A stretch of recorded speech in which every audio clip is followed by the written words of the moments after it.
bersyukur kepada Engkau atas segala kasih setia, anugerah Tuhan yang sebesar Engkau berikan bagi kami. Sampai dengan saat ini Tuhan, kami ada semua anugerah kebaikan Tuhan. Kami tidak dapat membalas selain kami mau datang kepada Engkau, bersujud, berterima kasih, mempersembahkan yang Kristus di hadapan-Mu Tuhan.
merasakan dan mengalami kebaikan Tuhan.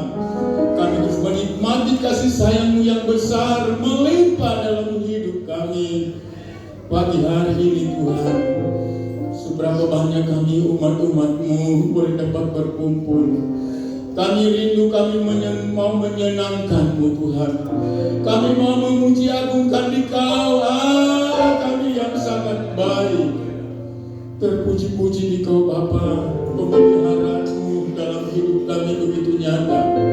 Berkat-berkat-Mu melimpah dalam hidup kami begitu nyata.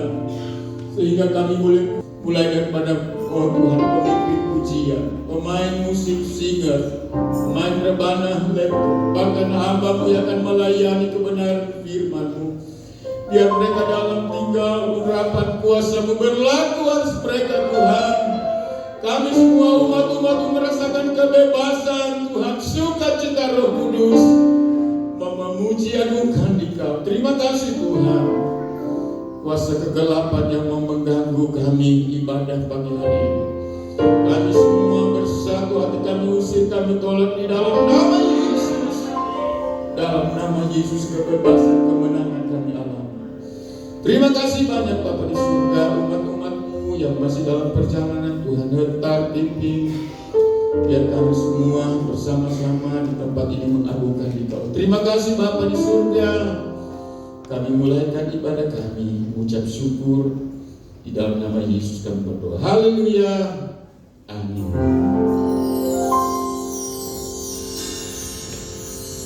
Ada sukacita di pagi hari ini, bisa lambaikan tangan. Haleluya. Haleluya. Sekali lagi berikan sorak yang termeriah bagi Tuhan. Haleluya. Haleluya. Kita bersyukur. Kita memuliakan Tuhan. Bangkit serukan nama Yesus.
bebas oleh darah Tuhan.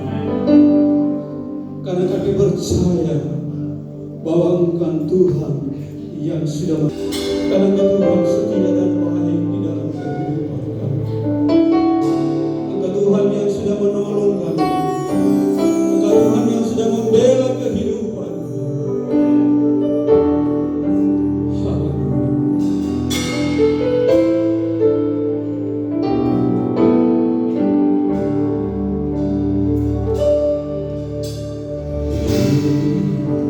Dalam segala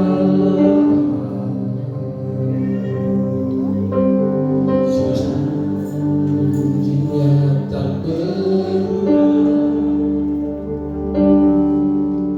Apa yang sudah difirmankan terjadi saat kita percaya. Meskipun sering berjalan manusia menarikmu jatuh, namun Tuhan yang bela. Tangannya sanggup Tuhan naikkan. Percaya Tuhan yang bela. Di dalam segala janji Tuhan kita berdoa.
di tempat ini ya Tuhan. Maka kami meninggikan Tuhan di atas segala-galanya. Ya Roh yang kudus, firman-Mu dan Roh-Mu akan kuatkan kami, mampukan dan sanggupkan kami tetap bertahan. Maka kami berkata, kami bangga punya Allah seperti Engkau, Allah pencipta langit dan bumi, Allah yang menjadikan kami lewat tangan-Mu ya Tuhan. Dan Engkau membuat kami mulia di atas segala-gala yang mulia di bumi ini.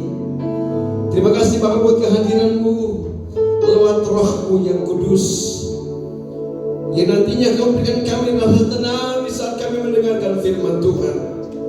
Karena firman-Mu ya dan amin. Karena firman-Mu pelita bagi kami, firman-Mu roti hidup kami, dan firman-Mu kekuatan bagi kami yang tetap percaya kepada Tuhan akan salib Kristus yang memberikan kekuatan, akan salib Kristus yang memberikan penghiburan bagi kami, bahwa Engkaulah Allah kami, penyelamat kami yang hidup. Terima kasih banyak Bapa, kami percaya Engkau bertakhta dan pujian kami, dan Roh Kudus ada di tempat ini untuk menguasai hati dan pikiran kami, supaya kami bebas, bebas, bebas, bebas, bebas, bebas, bebas untuk mendengarkan suara-Mu. Dalam nama Tuhan Yesus Kristus yang bertutur, tidak ada kuasa satupun dalam tempat ini, hanya ada kuasa Tuhan dalam hati kami untuk menerima firman-Mu dan taruh dalam hidup ini. Terpujilah Tuhan kekal untuk selama-lamanya. Yang percaya katakan, yang percaya katakan, yang percaya katakan, bilang ku bebas, ku bebas, ku bebas, ku bebas, ku bebas, ku bebas, ku bebas. Haleluya, haleluya. Berikan salaman kiri kanan, ku katakan kita bebas. Amin. Ya, saya tidak mau bilang sampai 10, tapi kiri kanan saja. Kalau di kiri tak ada, di kanan tak ada. Jika itu suamimu, jika itu anakmu, kursi depan. Ya, kursi depan, ibu gembala punya tugas, dan di situ saya juga punya tempat. Itu atau ada anak-anak di situ. Kalau tak ada, jangan bertanya kenapa tidak ada. Amin. Amin. Puji Tuhan, terima kasih buat Bapak Gembala, Pak Dekel yang sudah kemarin saya pas buka jam. Saya punya majelis Jumat di tempat saya dan kita lagi bincang-bincang. Saya masuk ke dapur. Ketika saya lagi masak, ya, mungkin dapat kok Bapak Gembala masak. Ya, saya minta maaf, Om Romi, ada Romi. Saya punya tete Hendrik Sihasale bawa Injil di Tanah Seroi pada waktu itu. Mama saya belum lahir, papa saya belum lahir. Ya, papa saya meninggal umur 70, mama saya meninggal umur 86. Ya, artinya sudah hampir 100 tahun lebih Injil masuk di Papua. Salah satu pionirnya itu opa saya, Opa Sihasale. Pernah dengar? Pernah tahu marga Sihasale? Ada pernah ingat? Ada seorang artis yang Sihasale asal Papua. Tahu siapa namanya? Yang sekarang anggota DPR RI dari Timika itu, Papua Tengah. Dia sekarang anggota DPR RI dari Papua, sepupu kandung. Ya. Mama saya dia punya mama tua. Kenapa ada Orominya? Karena saya punya nenek orang Serui. Ya. Saya punya nenek orang Serui, itu orang Ambai. Saya lahir di Jayapura. 80 saya harus keluar dari Jayapura karena diusir. Pulang ke Jayapura karena ada darah Papuanya. Saya diusir ke Papua. Kalau 60 itu umur 12. Tahun 62 saya lahir. 62 saya lahir, berarti umur 18 tahun. Terus kurung diri di Ternate. Ya, kurung diri di Ternate. Kemudian 87 setelah saya tamat. 80 tinggal di Lampung hampir 40 tahun. Di Solo ini saya kembali tahun 2019, pas disambut dengan demonstrasi besar-besaran sebelum Pondok Pemuda Raja Ampat atau sesuai 2019 pada bulan Juni kan ada pertemuan Raja Ampat. Waktu itu ketuanya salah satu adalah putra Maniani yang juga bagian itu di situ, dan kami disebut dengan demonstrasi besar-besaran itu bakar-bakar akibat perkataan yang mengatakan orang Papua itu, adanya di Surabaya, orang Papua itu monyet. Nah, terjadi huru hara besar-besaran. Hampir 5 tahun, 4 tahun, sekitar 4 tahun 8 bulan 9 bulan, dan baru tanggal 31 kemarin saya dilantik untuk menjadi gembala sidang Gloria Ministry Puncak Cendrawasih. Jadi ini hari pertama saya dipanggil. Jadi saya hampir lebih 45 tahun, baru 5 tahun berjalan. Jadi ternyata gembala itu gak enak, harus siapkan khotbah. Kalau jadi guru itu, dosen itu enak saja. Jadi dosen sangat enak, apalagi dosen. Kalau guru masih sedikit agak berat, tapi kalau dosen enak banget. Tinggal kita kasih makalah, tinggal mereka main game apa segala macam. Tapi kalau jadi guru, jadi gembala, aduh, berat. Harus banyak berdoa. Bukan berarti guru tidak berdoa, bukan. Tapi doanya lebih kusut. Kenapa? Mau memberi makan domba. Jangan sampai saya salah kasih makan. Kalau saya salah kasih makan rumput kering, itu nanti sakit perut, bahaya. Kepedasan juga tidak baik. Ya, kasih makan telur keras juga gak enak. Kasih makannya lembut juga gak enak. Serba salah. Tapi kalau guru dosen enak saja aja. Enggak. Jadi gembala jangan roba-roba suara. Itu bahaya. Dia kan kenal siapa gembalanya. Amin. Karena dia tidak masuk melalui pintu, tapi dia lompat. Bapak tahu, Bapak yang bilang. Haleluya, puji Tuhan. Dan itulah sesuatu yang saya mau katakan buat saudara, indahnya jadi gembala sidang. Banyak sekali siap di resolusi, siap di macam-macam, dan gembala itu sangat begitu ketat, tidak boleh ke sana, tidak boleh kemari, cukup di situ saja. Tapi gembala zaman sekarang gembala aduhai. Ya, apalagi banyak gembala yang medsos, banyak sekali. Ibu gembala banyak sekali dapat tas baru, naik status. Ya. Di penjara pun dapat status, naikin status. Semua dibuat indah pada waktunya. Pemabuk pun demikian, naikin status. Semua dibuat indah pada waktunya. Saya bilang, hei, kayak orang racun. Tidurmu terlalu miring, terlalu lama tidurmu. Haleluya. Umur saya sudah 62 tahun. Masuk tahun 62 tahun ya. Karena saya olahraga kecil-kecilan tiap pagi. Saya cuma cukup 20 kali push up saja. Istri saya marah-marah, ingat itu tulang. Nah, kalau tulang orang Medan tetap kekal, tetap kuat. Karena tulang orang Medan dia punya nama. Kalau tulang orang Jawa, anjing kejaran, anjing gigi. Tapi kalau tulang orang Medan itu tulang makan anjing. Ini loh, percaya atau tidak, believe it or not, di Medan tulang makan anjing, di Jawa anjing makan tulang, di sini pun anjing makan tulang. Tapi kalau Medan itu tulang makan anjing, makanya anjing itu, makanya di Medan itu dia punya nama Raja apa? Raja Guguk. Sisinya makan raja. Lari ke hukum, orang Medan paling jago soal hukum. Karena anaknya juga yang semua pejabat, dia punya nama pejabat anaknya. Namanya pejabat, orang Medan hebat-hebat, namanya pejabat. Sampai-sampai dia bertobat. Orang gampang nebak dia orang apa dan pekerjaannya apa. Nyanyi, ku jatuh cinta padanya, tambal ban dalamnya, tambal ban dalam lagi. Salah dengar kan?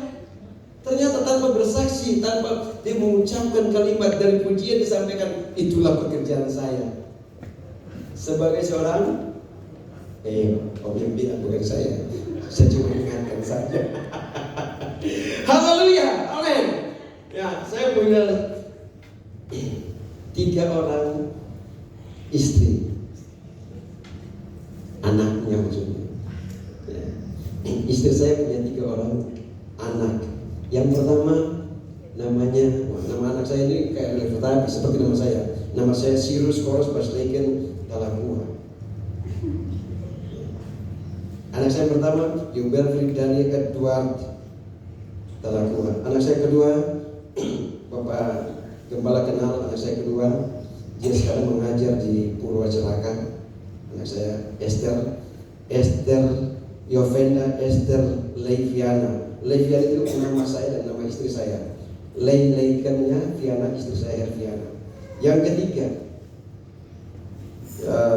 Yoglendi Josbert Divander. Josbert ini Joshua Albert, karena 2 dokter yang kasih nama.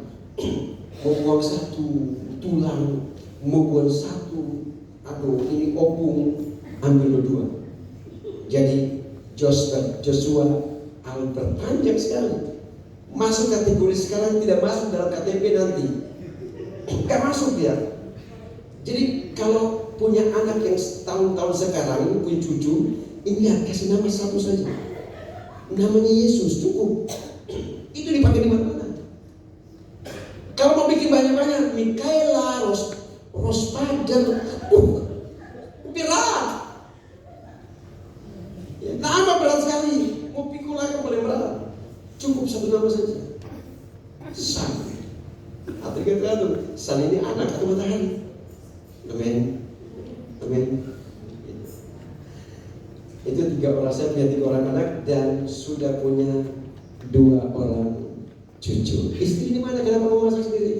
Istri saya ditemani anak saya di Sumatera, di pulang kampung rumah. Karena istri saya, puji Tuhan, sampai hari ini masih bisa bernapas karena kemurahan Tuhan. Dia kena penyakit kanker, sudah komplikasi.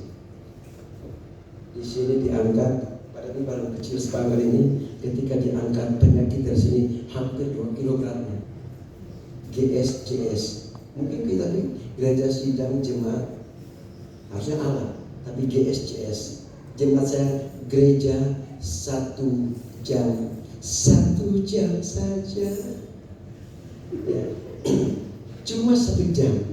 Karena Tuhan bilang begini, masakan kamu gak bisa bertahan dengan aku hanya hari.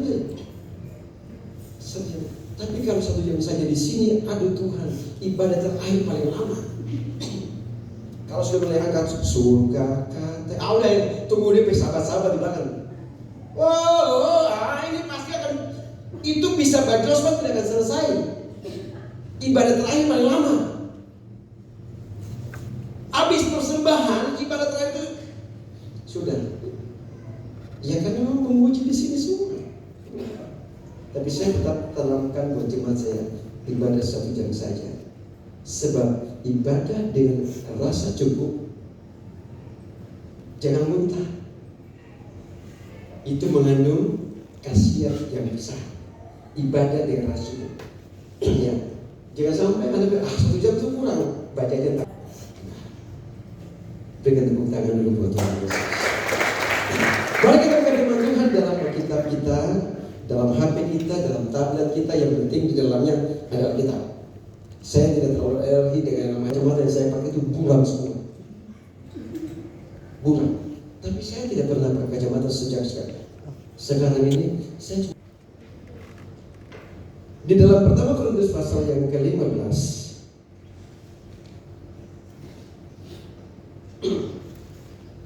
kalau kutu buku Alkitab dia akan bilang, ini pasti ayat ini, pasti ayat ini.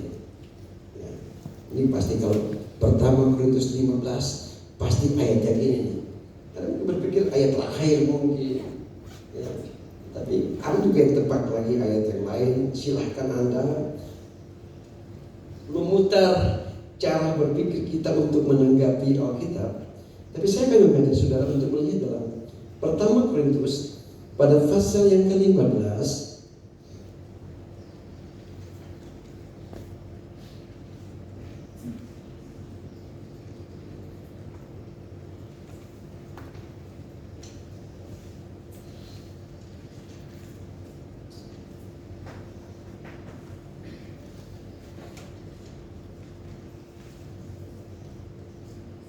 Oke.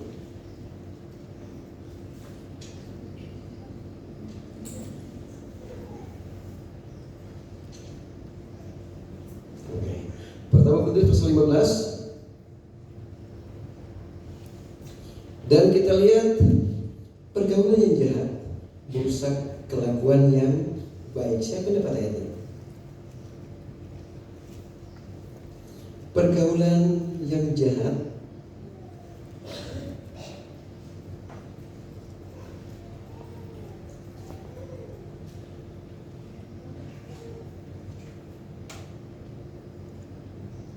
ini kalau sudah tua seperti ini akan tak geser. Kalau tak geser ini bahaya. Yang penting otak kita jangan sampai tak geser. Amin. Pergaulan yang jahat merusak kelakuan yang baik. Cari sini, coba cepat. Ayat berapa?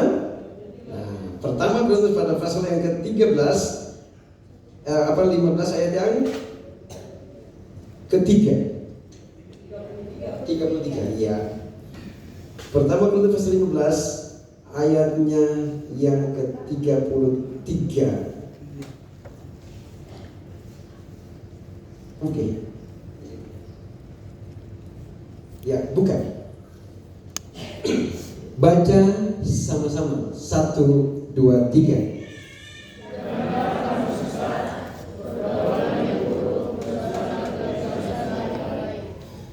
Janganlah kamu tersesat. Janganlah kamu sesat. Sebab pergaulan yang buruk merusak kelakuan yang baik. Saya percaya di sini semua kita adalah orang-orang yang punya paradigma, pola berpikir, cara kita mengaplikasi semua situasi keadaan, apalagi firman Tuhan dalam hidup kita. Kita sudah menata itu dengan baik dan kita ajarkan kepada anak-anak. Kalau kita baca Mazmur 128, berbahagialah orang yang takut akan Tuhan. Ayat-ayat di bawah bilang anak istrinya mulai anaknya itu seperti pohon anggur yang subur. Anak-anaknya itu seperti tunas-tunas pohon zaitun yang mengelilingi meja di saat makan. Kebiasaan kebudayaan orang Timur, makan itu harus di meja bersama. Apalagi orang Ambon. Ada orang Ambon sini kan? Apa coba saya coba ini Jepang panas suara bagus sekali. Ya. Faham apa Om? Oh, T5 di Ambon Kota kan? Nusa Laut. Betul buku dia Sapporo Nusa Laut. Saya konten. Saya papa bawa Injil pertama di Nusa Laut. Di Akong. Di BDI itu papa saya. Ditembak sama RMS. Karena dia RMS, tapi dia bertobat dan dia ditembak oleh RMS. Itu peluru itu tidak berguna. Itu apa saya? Bukan Akong. Jadi yang kasih masuk GPD di Akong di Nusa Laut itu siapa? Itu Nusa Laut Pulau Anyo. Saya baru satu kali kemarin kapal feri masuk ke sana baru ke Saparuma. Itu perjalanan saya begitu jauh sekali. Memakan biaya begitu besar, padahal dari pesawat cuma 2 juta setengah. Saya naik kapal, udah naik kapal ini aja. Dari ferry itu karena sudah tidak lagi kapal. Waktu pulang ke Ambon, Porto panggil pulang. Saya turun di Bula, saya nggak pernah tahu Bula. Perjalanan dari Bula kurang lebih 18 jam. Itu biaya yang saya harus keluarkan kurang lebih 3 juta. Padahal naik pesawat cuma 2 juta setengah. Bapak saya bawa Injil di sana. Bapak Ibu, ketika kita mengetahui bahwa pergaulan yang jahat itu ya merusak kelakuan yang baik, maka firman Allah berkata kita harus mau atau tidak mau mengajarkan kepada siapa saja. Ingat baik-baik, kepada siapa saja. Dia udah percaya atau belum, dia anak Tuhan atau tidak, dia itu sebagai aktivis gereja atau tidak, hamba Tuhan mungkin juga sekalipun. Karena suatu saat mindset kita cara berpikir kita ini akan berubah dengan berjalannya situasi, kondisi, dan keadaan. Ada hal-hal yang kita akan toleransi. Walaupun itu kita menumbur ajaran-ajaran firman Tuhan. Orang yang menumbur ajaran firman Tuhan dalam Alkitab ada, dalam kitab Kejadian, kisah Yakub dan ibunya. Ingat, menipu dalam kitab Kejadian. Yakub terpaksa harus ikuti apa kata ibunya untuk meluruskan sebuah jalan, membentuk satu bangsa yang besar. Oh, boleh dong kalau itu om tipu-tipu, silakan. Tapi tidak ada bahasa yang mengatakan bahwa dosa putih. Tidak ada. Tipu itu kan untuk menguntungkan orang lain. Itu berarti kategori dosa putih. Tidak.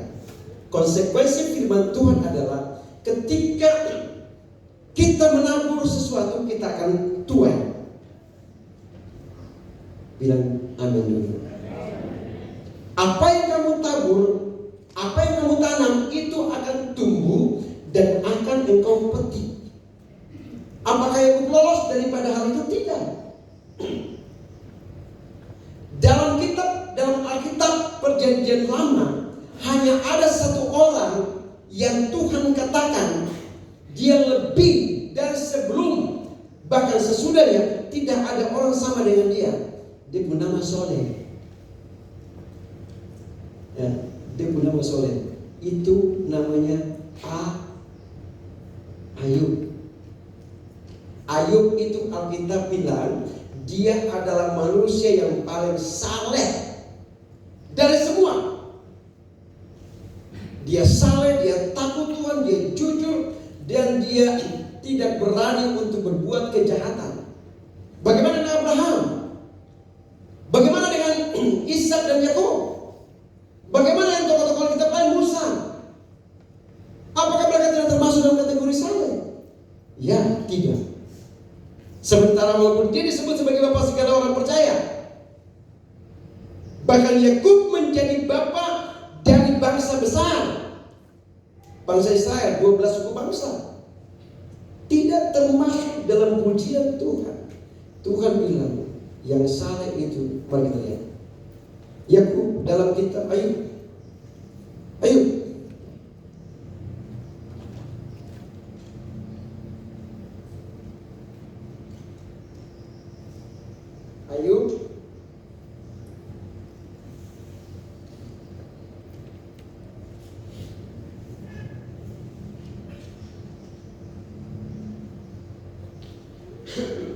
Ayub pasal 1. Ayub pasal 1. Dibuka. Ayub 1. Ada seorang laki-laki di Tebus bernama Ayub. Orang itu, lihat teman. Orang itu apa? Saleh, jujur, ia takut akan Allah dan menjauhi kegiatan. Tadi saya bilang bagaimana Abraham bisa Yakub. Apakah mereka tidak jujur? Ya. Yang setuju katakan ya. Apakah Abraham tidak jujur? Kita bisa temukan ketidakjujuran Abraham. Apakah Abraham itu tidak takut akan Allah? Ya, tidak takut. Kita bisa temukan nanti dalam kitab Kisah. Kenapa Alkitab bilang hanya ada Ayub yang kan pergaulan dengan Allah itu kan menciptakan sesuatu yang baik. Tapi kenapa hanya Ayub yang dipuji Allah bahwa dia adalah orang yang jujur, orang yang saleh, orang yang jujur dan takut akan Allah, menjauhi kejahatan. CV-nya Yakub itu lengkap. Kalau dia melamar kerja, wow. Sekarang dalam lamaran kerja itu banyak sekali di loker itu lamaran kerja itu ditulis bisa orang yang punya berkelakuan baik, ya, SKCK-nya bagus. Kemudian dia jujur dan dia soleh atau soleha. Ya, soleh atau soleha. Apa ini? Ya, yang soleh untuk laki-laki, yang soleh untuk ini kalau nikah enak benar. Kalau kalau nikah itu ada bahasa yang bilang begini. menjadi keluarga yang sakinah, mawaddah, dan waroh. Enak gitu. Tapi coba ada yang bersaleh, nggak dapat sakinah, nggak dapat mawaddah, nggak dapat waroh, nggak dapat. Dia punya anak bernama Ina dan Tony. Ina itu kalau Ina dikatakan bukan. Dia punya nama Ina itu Inna lillahi wa inna ilaihi raji'un. Yang laki-laki bernama Tony, Saiton. Apa Saiton? Setan. Saiton birojin, setan dan jin-jin. Kenapa? Karena kasarnya. Di mana letak Abraham punya pergaulan, tapi ada penyesatan di situ. Ketika dia masuk ke tanah Mesir, timbul ketakutan. Apa yang terjadi? Abraham menipu, tidak berkata jujur, tidak takut kepada Tuhan, melakukan kejahatan. Dia bilang ini adikku. Ketemu? Ishak demikian juga. Dengan Abimelek ketemu, dia serahkan istrinya. Ini adik saya, betul adiknya. Dalam sebuah pernyataan betul itu adiknya. Tetapi karena takut, Yakub melakukan ikut kompromi dengan ibunya. Satu kali Yakub tipu, 21 tahun dia harus tebus. Dengan 10 kali dia ditipu oleh siapa? Iya, orang Buton pertama yang pengusaha besar di kita. Tapi dia orang Batak, Silaban.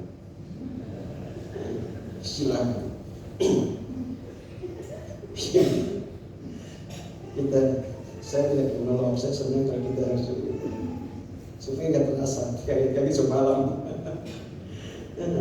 Silaban. Laban tipu dia 10 kali, satu kali tipu 20 kali.